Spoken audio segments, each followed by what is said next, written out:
Halo sahabat dan kerabat, di mana saja Anda berada. Salam damai, salam sehat. Saya Fredrik Magitan, jumpa lagi dengan Anda semua di ruang yang sama dalam acara Dia. Dalam perjalanan panjang kita menelusuri jejak-jejak kaki Yesus Kristus dan mendengarkan perkataan-perkataannya pada 2000 tahun yang lampau. Hari ini kita masih berada di Yerusalem dalam imajinasi kita. Dan kita masih berada di dalam satu peristiwa yang cukup menarik, yaitu peristiwa penyembuhan seorang yang sudah sakit selama 38 tahun. Yesus menyembuhkan orang ini dengan cara mujizat. Nah, pada minggu yang lalu pada bagian pertama kita sudah berbicara dan merenungkan tentang penyembuhan itu sendiri yang terjadi pada diri orang ini. Dan adalah kelanjutannya yang hari ini akan kita bicarakan. Nah, bacaan kita dari firman Tuhan masih tetap sama, yaitu didasarkan pada Kitab Injil Yohanes pasal 5 ayat 1 sampai 19. Namun pada hari ini saya akan membacakan hanya dari ayat 10 sampai 19 karena bagian sebelumnya sudah kita bahas dan renungkan pada edisi yang lalu. Saya akan bacakan untuk Anda. Yohanes pasal 5 ayat 10. Dari ayat sebelumnya, tetapi hari itu hari Sabat. Ini maksudnya hari di mana terjadi Yesus menyembuhkan orang yang sakit 38 tahun di kolam Bethesda itu. Karena itu orang-orang Yahudi berkata kepada orang yang baru sembuh itu, "Hari ini hari Sabat dan tidak boleh engkau memikul tilammu." Akan tetapi ia menjawab mereka, "Orang yang telah menyembuhkan aku, dia yang mengatakan kepadaku, angkatlah tilammu dan berjalanlah." Mereka bertanya kepadanya, "Siapakah orang itu yang berkata kepadamu, angkatlah tilammu dan berjalanlah?" Tetapi orang yang baru sembuh itu tidak tahu siapa orang itu, sebab Yesus telah menghilang ke tengah-tengah orang banyak di tempat itu.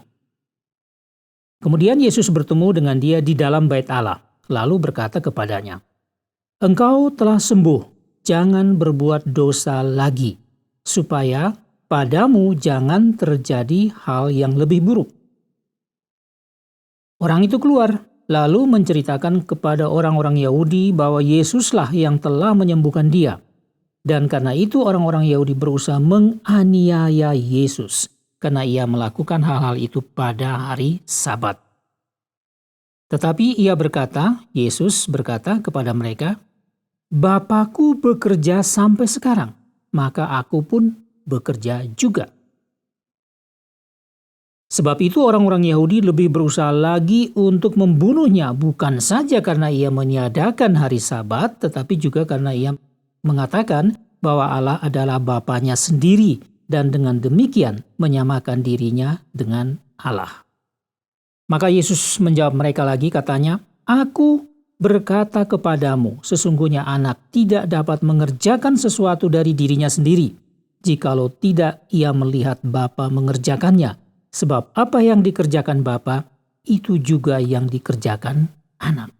Inilah yang dikatakan Yesus. Jadi, saya mau angkat ada beberapa perkataan Yesus di sini. Yang pertama itu kepada orang yang sudah sembuh. Jadi ini masih terjadi pada hari itu juga, hari penyembuhan itu secara mujizat itu. Jadi habis penyembuhan itu, Yesus menyuruh orang ini untuk angkat kasurnya, tilamnya, dan berjalanlah. Orang ini langsung berjalan. Ini ada di dalam masih ramai-ramainya dalam acara Hari Paskah di Bait Allah. Yesus pun juga akhirnya masuk ke dalam orang-orang banyak yang memang selalu penuh dengan orang di sekitar Bait Allah atau di halaman Bait Allah itu. Nah, Yesus masuk ke dalam Bait Allah setelah peristiwa itu bertemu dengan orang ini. Karena orang ini yang sudah disembuhkan ini tadi pergi saja begitu. Dan dia juga tidak tahu siapa yang menyembuhkan. Pokoknya seorang laki-laki, begitu aja. Nah, Yesus ketemu dia.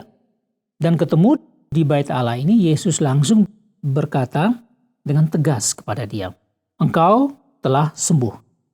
Jangan berbuat dosa lagi, supaya padamu jangan terjadi hal yang lebih buruk. Tentu saja pada saat itu, orang ini walaupun tidak dicatat, tapi orang ini pasti berusaha untuk mengenal, oh ini orangnya, Yesus namanya, dia yang menyembuhkan saya barusan. Sekarang dia sudah tahu siapa Yesus. Ada dalam perkataan Yesus ini kita mengerti ada beberapa hal yang terjadi berhubungan dengan orang ini. Yang pertama kita tahu bahwa orang ini telah disembuhkan. 38 tahun sakit. Tidak jelas sakit apa, tapi kemungkinan lumpuh juga. Sudah sembuh secara mujizat. Sekarang dia kenal siapa Yesus yang menyembuhkan dia itu. Ini bukan orang sembarangan. Ini pasti berasal dari Allah. Namanya Yesus. Dia kenal sekarang. Itu yang kedua. Yang ketiga, ada hal yang bisa kita simak di sini. Pada waktu Yesus mengatakan, kau sudah sembuh. Jangan berbuat dosa lagi supaya jangan terjadi apa yang lebih buruk pada dirimu. Artinya di sini, kita bisa dengan mudah mengerti bahwa kata-kata Yesus ini berarti ada hubungan antara sakitnya selama 38 tahun itu dengan dosa.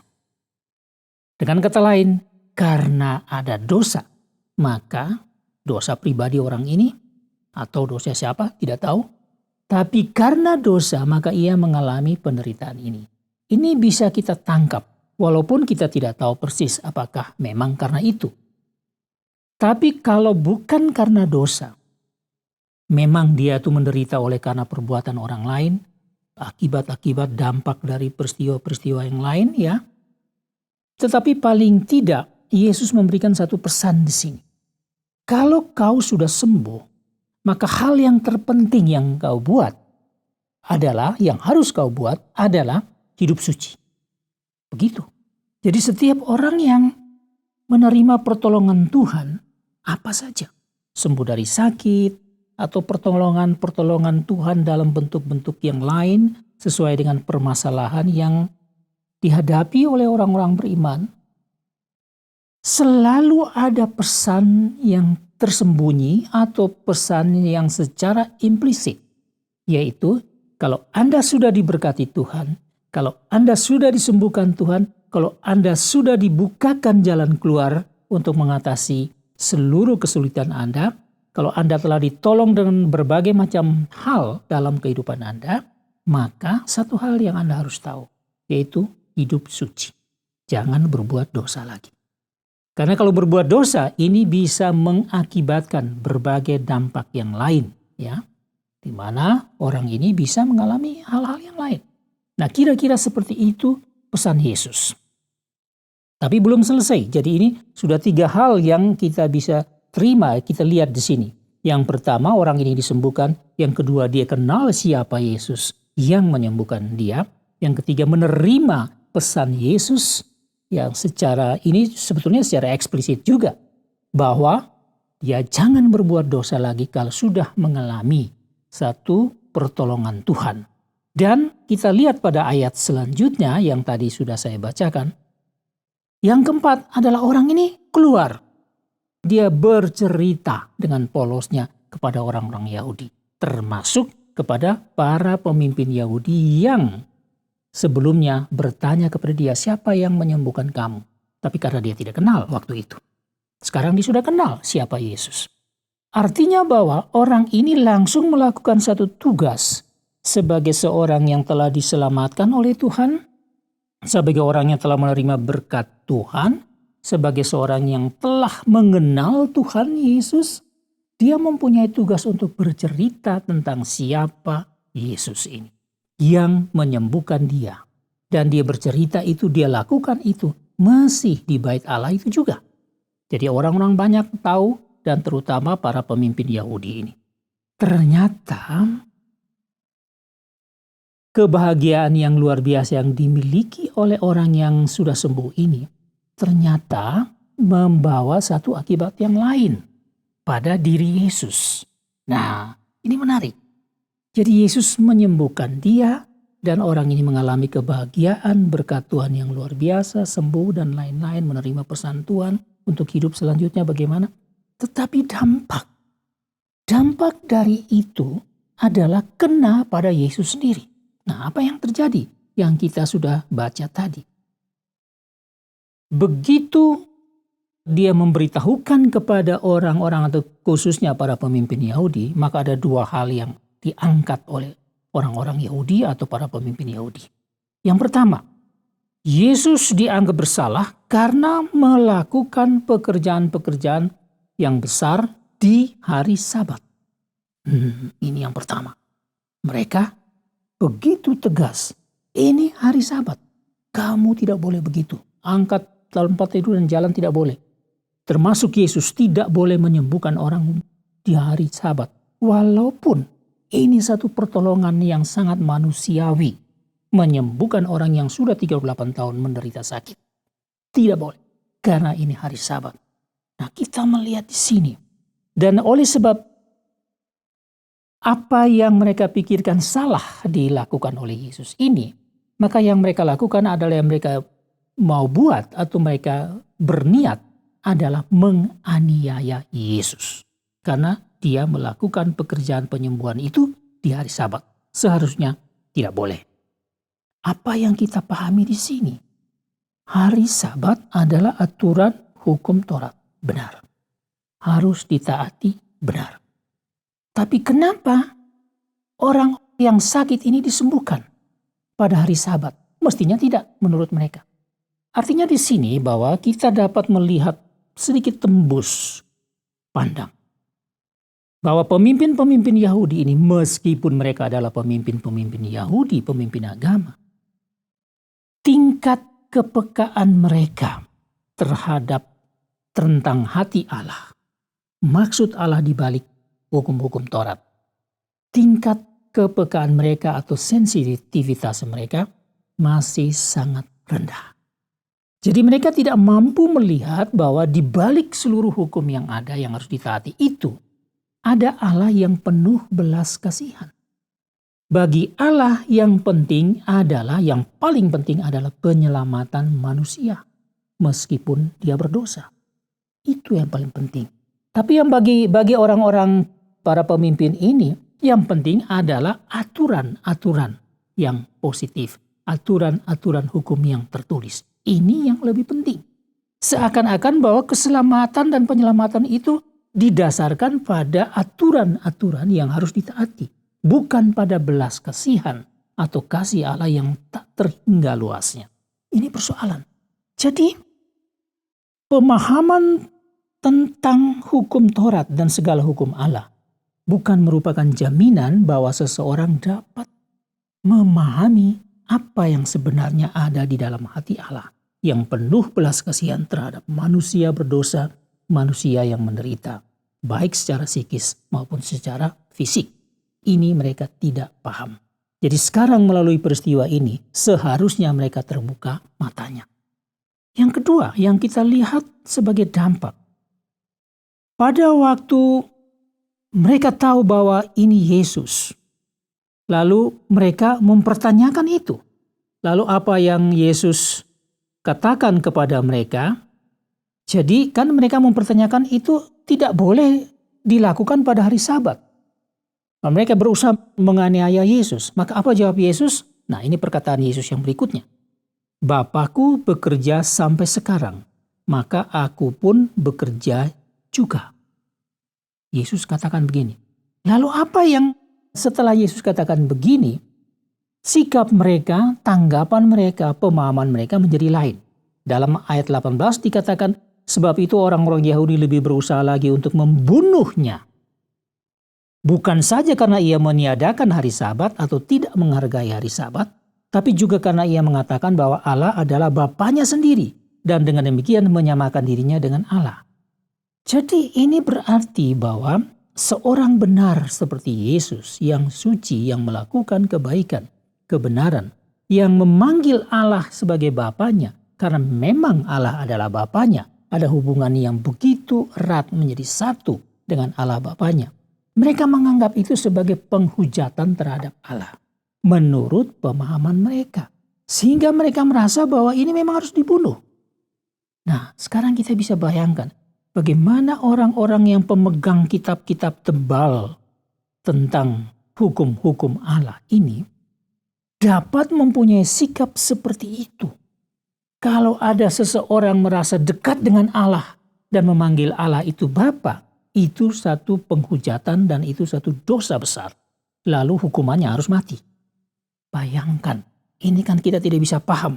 Padahal justru Allah ingin mendekatkan diri dengan manusia. Walaupun manusia itu berdosa, dia mau supaya manusia itu menjadi baik. Dan yang terakhir yang kita lihat di sini, Yesus berkata kepada mereka-mereka ini, orang-orang Yahudi, para pemimpin ini. Aku berkata kepadamu, sesungguhnya anak tidak dapat mengerjakan sesuatu dari dirinya sendiri, jikalau tidak ia melihat Bapa mengerjakannya. Sebab apa yang dikerjakan Bapa, itu juga yang dikerjakan anak. Nah, pesan untuk kita pada hari ini. Yang pertama, bahwa Yesus katakan tadi bahwa Bapakku bekerja sampai sekarang, maka aku pun bekerja. Bagi kita, kalau Allah bekerja dan selalu ingin menyelamatkan manusia, jiwanya dan tubuhnya dan seluruh keberadaan manusia Tuhan ingin memperbaiki, maka siapakah kita kalau kita orang yang percaya kepada Allah?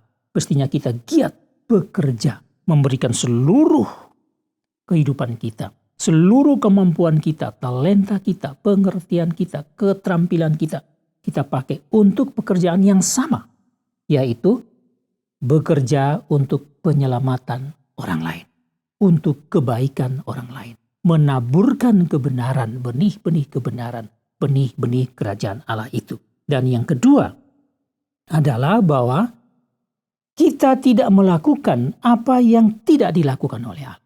Nah, kalau Allah melakukan itu, maka itu juga yang kita kerjakan. Lihat contoh, Yesus adalah anak tunggal Allah yang melakukan begitu banyak hal. Maka kita juga melakukan hal yang sama di dalam kontrol Tuhan sendiri dengan pertolongan Tuhan sendiri. Satu saja tujuan, yaitu demi penyelamatan manusia. Baik secara jiwa maupun penyelamatan jiwa manusia, juga penyelamatan secara fisik. Artinya segala keberadaan diperbaiki. Yang tadinya semua itu menjadi rusak oleh karena dosa. Inilah pesan buat kita. Nah, sampai di sini dulu jumpa kita, sahabat dan kerabat. Saya berharap ada sentuhan surgawi buat Anda semua pada hari ini. Dan saya akan mengundurkan diri untuk berjumpa lagi dengan Anda pada edisi yang berikut. Terima kasih atas segala perhatian Anda. Get your message, have a good day, and see you next time.